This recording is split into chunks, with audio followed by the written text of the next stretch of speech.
Rear axle यानी differential, banjo type, पूरी जांच और मरम्मत।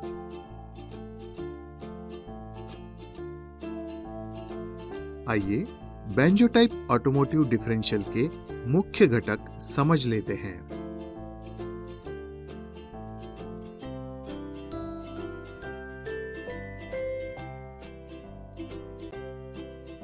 ये गियर कैरियर हाउसिंग है, ये डिफरेंशियल है,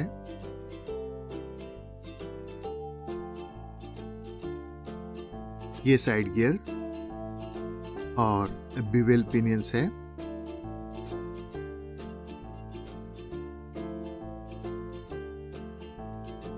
ये डिफरेंशियल साइड बेयरिंग्स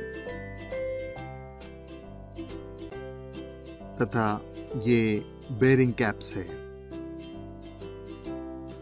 ये रिंग गियर और पिनियन है।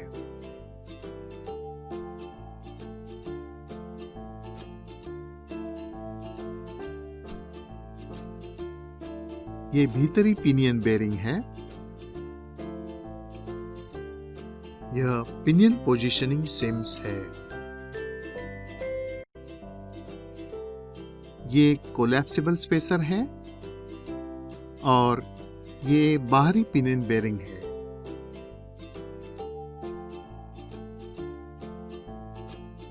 ये कंपेनियन प्लैंच है और ये धूल मिट्टी से बचाने वाला डस्ट शील्ड है। आगे बढ़ने से पहले कुछ मापदंड समझ लें। याद रहे, डिफरेंशियल असेंबली में रिंग और पिनियन गियर सही संपर्क बनाए रखने के लिए मिलाए जाते हैं।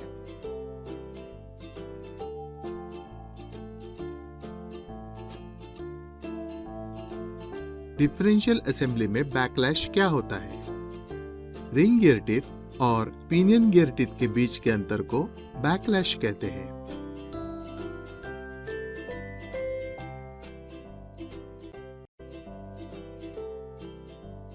अब बेंजो टाइप डिफरेंशियल एक्सल के लिए पिनियन ऊंचाई समायोजन यानी सेटिंग की प्रक्रिया देखें।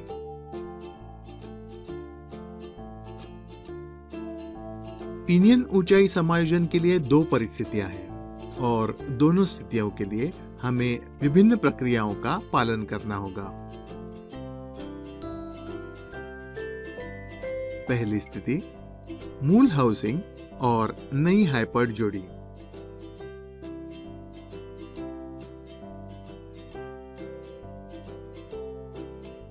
और दूसरी स्थिति है नया हाउसिंग और पुरानी हाइपर्ड जोड़ी। मूल हाउसिंग और नई हाइपर्ड जोड़ी।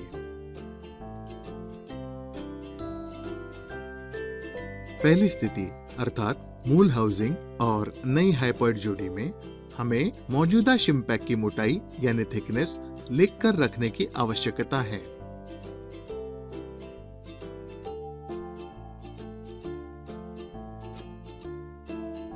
मूल पिनियन के ऊपरी सतह पर उकेरा हुआ Z मूल्य जांच लें और लिख लें। इसके अलावा नए पिनियन के ऊपर उकेरा हुआ उसी प्रकार का Z मूल्य भी लिख लें।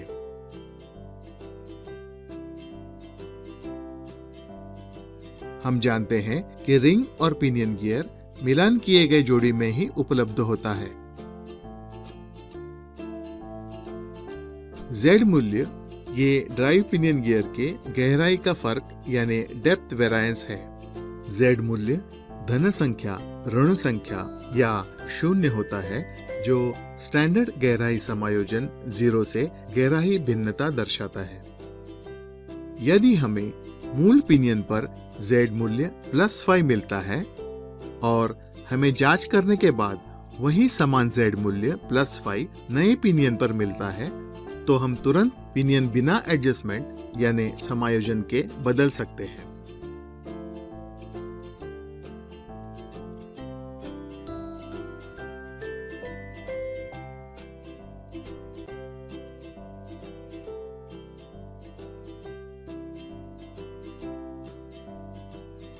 पिनियन गहराई भिन्नता का मुआवजा चुने हुए शिम्स के साथ हासिल किया जा सकता है।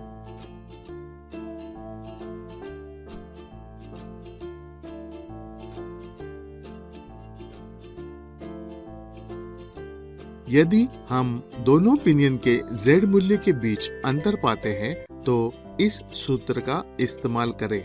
मूल पिनियन का Z मूल्य माइनस नए पिनियन का Z मूल्य।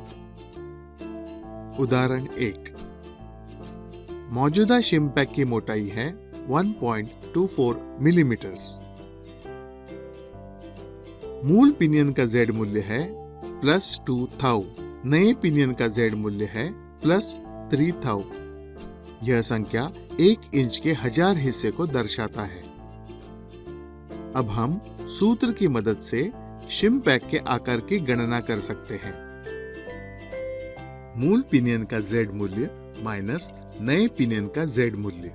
2 minus +3 is equal to -1 thou को मिलीमीटर में बदले। 1 thou is equal to 0.0254 millimetre और 1 millimetre is equal to 39 thou, यानी 1 thou is equal to 1 into 0.0254 that is 0.0254 millimeters। अंतिम शिम पैक आकार is equal to 1.24 minus 0.0254 is equal to 1.2146 millimetres, यानी 1.2146 into 39 that is 47.3694 थाउ।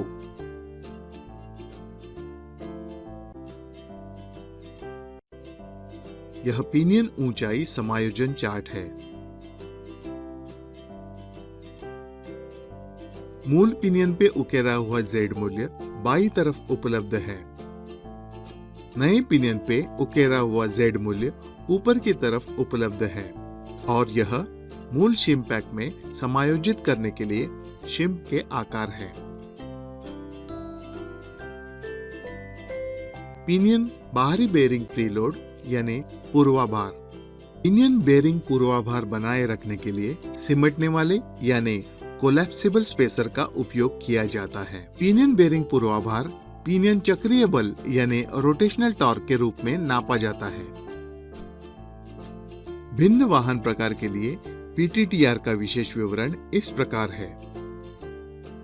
ज़ाइलो और कॉन्टो के लिए 1.8 से 2.6 Newton metre escape bearing के लिए और 2.4 से 3.2 न्यूटन मीटर FJ बेरिंग के लिए।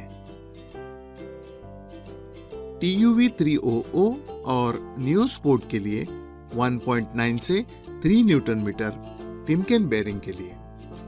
इसी को प्राप्त करने के लिए लॉकनट पे निम्नलिखित बल यानी टॉर्क लागू करना पड़ता है। ज़ाइलो और कॉन्टो के लिए 298 से 678 न्यूटन मीटर और TUV 300 और नियोस्पोर्ट के लिए 165 से 400 न्यूटन मीटर। याद रखिए, किसी भी कारणवश जब हम पिनियन नट निकालते हैं तब हमें कोलैप्सिबल स्पेसर बदलना जरूरी है। नया हाउसिंग और पुरानी हाइपर्ड जोड़ी। दूसरी स्थिति में अगर हम केवल हाउसिंग ही बदलते हैं तो हमें इस प्रक्रिया का पालन करना होगा। एक नया खाली हाउसिंग ले लें। इस हाउसिंग को कार्य करने के लिए मेज पर स्थापित करें। यह पिनियन ऊंचाई मास्टर ब्लॉक 0502 DAA 0003 ST है। यह मास्टर ब्लॉक हाउसिंग के पिनियन सुराग में ऊर्ध्वाकार यानी वर्टिकली स्थापित करें। यह पिनियन ऊंचाई समायोजन मापक 0502 DAA 0002 ST है। इस मापक को पिनियन ऊंचाई मास्टर ब्लॉक के क्राउन व्हील बोर में रखें। यह सुनिश्चित करें कि कैरियर की सतह और ऊंचाई समायोजन मापक के बीच कोई फासला न हो। डायल गेज में असल गहराई कितनी है उसकी गणना करें। इस संख्या की टिप्पणी करें। इस संख्या को X कहें। इसके अलावा मौजूदा पिनियन पे उकेरा हुआ Z मूल्य भी लिख लें। कहें +Y या -Y। निम्नलिखित सूत्र की सहायता से हम ऊंचाई समायोजन के लिए लगने वाले शिम पैक की गणना कर सकते हैं। Dial gauge reading x minus z संख्या यानी प्लस y या माइनस y। उदाहरण के तौर पर अगर डायल गेज में असल गहराई मापन संख्या x 1.51 मिलीमीटर है तो मिलीमीटर को थाउ में बदले 1.51 इंटू 39 दैट इज 58.89 यानी 59 थाउ। पिनियन के सिरे पर उकरा हुआ z मूल्य y प्लस 4 है तो अंतिम शिम पैक का साइज होगा x minus y that is 59 minus plus 4 that is 55 थाउ। अब थाउ को मिलीमीटर में बदले that is 55 into 0.0254 that is 1.397 यानी 1.40 मिलीमीटर्स। मौजूदा पिनियन इस शिम पैक के साथ असेंबल करें।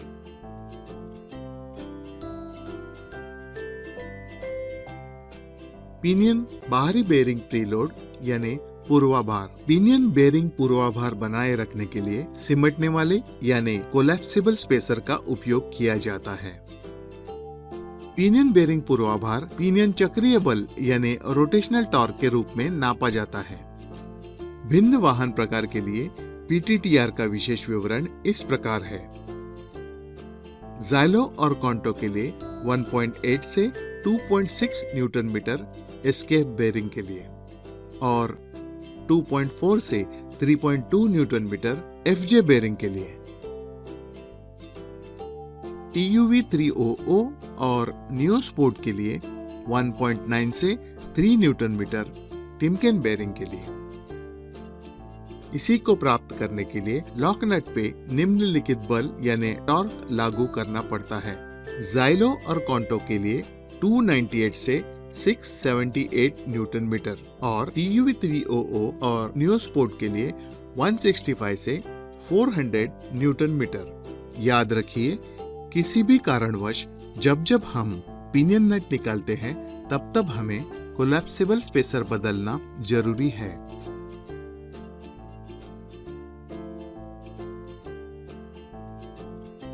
पिनियन पोजीशनिंग शिम्स का स्थान। याद रखिए, महिंद्रा गाड़ियां नियोस्पोर्ट और TUV 300 के लिए पिनियन पोजीशनिंग शिम्स का स्थान हाउसिंग में पिनियन हेड बेरिंग कप के नीचे है। इसी तरह ज़ाइलो और कॉन्टो गाड़ियों में पिनियन पोजीशनिंग शिम्स का स्थान पिनियन हेड और पिनियन हेड बेरिंग कोन के बीच में है। अब हम रिंग गियर और पिनियन के बैकलैश समायोजन की पद्धति देखेंगे। हम जानते हैं कि डिफरेंशियल असेंबली में रिंग और पिनियन गियर सही संपर्क प्राप्त करने के लिए मिलान किए गए हैं तथा रिंग गियर टिथ और पिनियन गियर टिथ के बीच के अंतर को बैकलैश कहते हैं। बैकलैश में बहुत कम अंतर होना गियर में अटकाव का कारण बनता है और बहुत ज्यादा बैकलैश आवाज का कारण बनता है। पिनियन के साथ डिफरेंशियल हाउसिंग ले। डिफरेंशियल असेंबली ले। डमी यानी दिखावटी बेरिंग 0502 CAA 0001 SD के साथ डिफरेंशियल असेंबली डिफरेंशियल हाउसिंग में बिना रिंग गियर और शिम्स के साथ स्थापित करें। डायल सूची को चुंबकीय तल के सहारे हाउसिंग पर रखें। डायल गेज सूची का अग्रभाग डिफरेंशियल असेंबली की सतह पर हाउसिंग के ऊपरी सतह को समानांतर और डिफरेंशियल केस के फ्लैंज को लंबवत यानी परपेंडिकुलर स्थापित करें। डिफरेंशियल असेंबली को डायल गेज सूची की दिशा में चरम पर पूरा बल लगाइए। बलपूर्वक दबाए रखते हुए डायल गेज का सूचक 0 पे निर्धारित करें। डायल गेज को 0 पे निर्धारित करने के बाद संपूर्ण ट्रैवल का मापन करने के लिए डिफरेंशियल असेंबली को धीरे धीरे विपरीत दिशा में दूसरी छोर चरम सीमा तक बलपूर्वक धकेलें।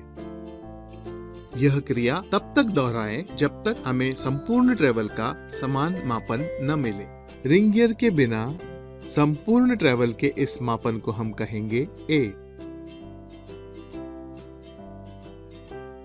डायल सूचक को निकालें। डिफरेंशियल असेंबली को हाउसिंग से अलग करें। डमी यानी दिखावटी बेरिंग को निकालें। रिंग गियर को डिफरेंशियल केस के ऊपर स्थापित करें। रिंग गियर कसने के लिए टॉर्क मूल्य इस प्रकार है। जाइलो और कॉन्टो के लिए 129 से 142 न्यूटन मीटर, TUV 300 और नियोस्पोर्ट के लिए 86 से 96 न्यूटन मीटर। डमी यानी दिखावटी बेरिंग को डिफरेंशियल केस पर स्थापित करें। डिफरेंशियल असेंबली को हाउसिंग में रखें। डायल सूची को चुंबकीय तल के सहारे हाउसिंग पर रखें। डायल गेज सूची का अग्रभाग रिंग गियर के किसी भी एक बोल्ट हेड की सतह पर हाउसिंग के ऊपरी सतह को समानांतर और डिफरेंशियल असेंबली को लंबवत यानी परपेंडिकुलर स्थापित करें। डिफरेंशियल केस असेंबली को पिनियन गियर से दूर डायल सूची की तरफ बलपूर्वक धकेलें। बलपूर्वक दबा के रखते हुए डायल गेज का सूचक 0 पर निर्धारित करें। LH साइड यानी बाईं तरफ के ट्रैवल का मापन करने के लिए डिफरेंशियल असेंबली और रिंग गियर को पिनियन गियर की तरफ बलपूर्वक धकेलें। यह क्रिया तब तक दोहराएं जब तक हमें LH साइड ट्रैवल का समान मापन न मिले।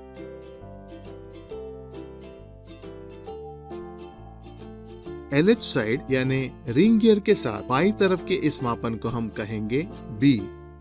अब हमारे पास दो मूल्य हैं और वह इस प्रकार है। संपूर्ण ट्रैवल रिंग गियर के बिना है A और LH side travel ring gear के साथ है B। अब हम नीचे दिए हुए सूत्र की सहायता से RH साइड यानी दाहिनी तरफ के ट्रैवल C का अनुमान लगा सकते हैं। RH side travel C is equal to संपूर्ण travel A minus LH side travel B। अंतिम शिम पैक के आकार की गणना। अगर संपूर्ण ट्रैवल A 4.47 मिलीमीटर्स है, LH side travel B 2.40 millimetres है, सूत्र की सहायता से RH साइड ट्रैवल C की गणना हम कर सकते हैं। C is equal to A minus B। C is equal to 4.47 millimetres minus 2.40 millimetres यानी C is equal to 2.07 millimetres. अब हम सूत्र की सहायता से बैकलैश समायोजन के लिए आवश्यक शिम पैक के आकार की गणना कर सकते हैं। बैकलैश और बेरिंग पूर्वभार के लिए हमें अंतिम शिम पैक मूल्य से एक स्थिर मूल्य को मिलाना या निकालना आवश्यक है। बैकलैश के लिए RH साइड ट्रैवल मापन में 0.15 मिलीमीटर्स मिलाएं। C plus 0.15 millimetres LH side travel मापन से 0.15 मिलीमीटर्स निकालें। B minus 0.15 millimetres. प्रीलोडिंग यानी पूर्वभार के लिए साइड बेरिंग के प्रीलोडिंग यानी पूर्वभार के लिए दोनों बाजू में यानी RH साइड और LH साइड में 0.075 मिलीमीटर शिम को जोड़ें। इन सभी मुद्दों को ध्यान में रखते हुए हमारा अंतिम शिम पैक का आकार है। RH साइड शिम के लिए RH साइड ट्रैवल C अधिक प्रीलोडिंग यानी पूर्वभार मूल्य अधिक बैकलैश मूल्य 2.07 plus 0.075 plus 0.15 is equal to 2.295। RH side shim 2.295 millimetres. LH side shim के लिए LH side travel B plus पूर्वभार मूल्य माइनस बैकलैश मूल्य 2.40 plus 0.075 minus 0.15 that is 2.325। LH side shim size है 2.325 मिलीमीटर्स। शिम के आकार की गणना के बाद डायल सूची को अलग करें। डमी बेरिंग के साथ डिफरेंशियल असेंबली को बाहर निकालें। डमी बेरिंग को निकालें। डिफरेंशियल साइड बेरिंग को भीतर डालें। गणना के अनुसार RH और LH शिम्स को बेरिंग के बाहरी ओर डालें। मैलेट यानी लकड़ी के हथौड़े की सहायता से डिफरेंशियल केस असेंबली को कैरियर पर स्थापित करें। बेरिंग कैप लगाएं। चुंबकीय डायल गेज स्टैंड की मदद से डायल गेज को रिंग गियर पे हाउसिंग की ऊपरी सतह से समानांतर और उत्तल यानी कॉन्वेक्स साइड टूथ प्रोफाइल को 90 डिग्रीज पे समायोजित यानी एडजस्ट करें। डायल सूचक के सहारे रिंग गियर और पिनियन बैकलैश जांच लें।